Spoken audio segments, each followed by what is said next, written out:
গায়ে হলুদের অনুষ্ঠান কমপ্লিট করে আমরা গাড়িতে করে চলে গেলাম লজে। এই যে লজে চলে এসেছি, আমার যেখানে বিয়ের অনুষ্ঠানটা হবে ঠিক সেখানে। আমার অনেকটাই লেট হয়ে গেছিলো, তাই দৌড়ে দৌড়ে চলে গেলাম।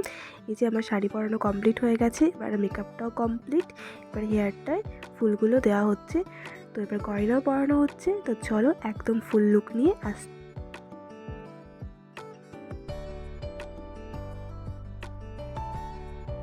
এই যে আমি একদম রেডি হয়ে গেছি, আমার ফুল লুকটা পুরোপুরিভাবে কমপ্লিট।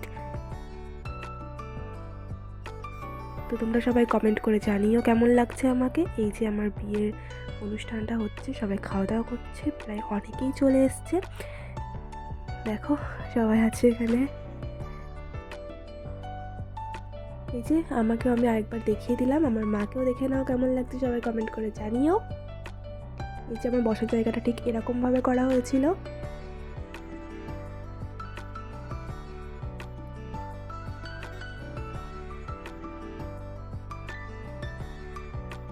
তারপরে আমার বান্ধবীরা সবাই চলে এসেছিলো, ওরা আমাকে একটা গিফট দিয়েছিল যেটা আমার খুব পছন্দ হয়েছে।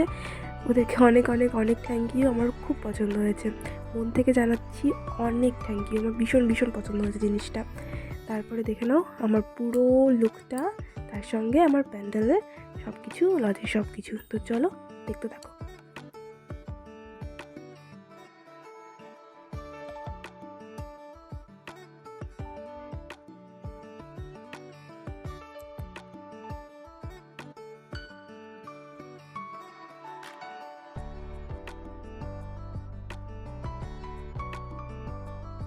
এখানে কফি, পকোড়া, আইসক্রিম এইসব অ্যারেঞ্জমেন্ট করা হয়েছিল, ফুচকা ছিল, অনেক কিছুই ছিল যেগুলো আমি খেতে পারিনি। আমার বিয়ের মেনু আমার নিজেরই মনে নেই এখন।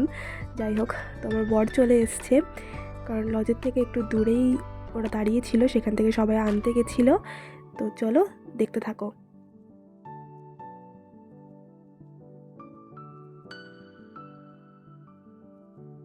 এবার বরণ করার পালা। বরণ করছে আমার কাকিমণি, কারণ আমার মা করবে না, ওই জন্যই। তো চলো বরণ পর্বটা সারা হয়ে যাক, তোমরাও দেখতে থাকো।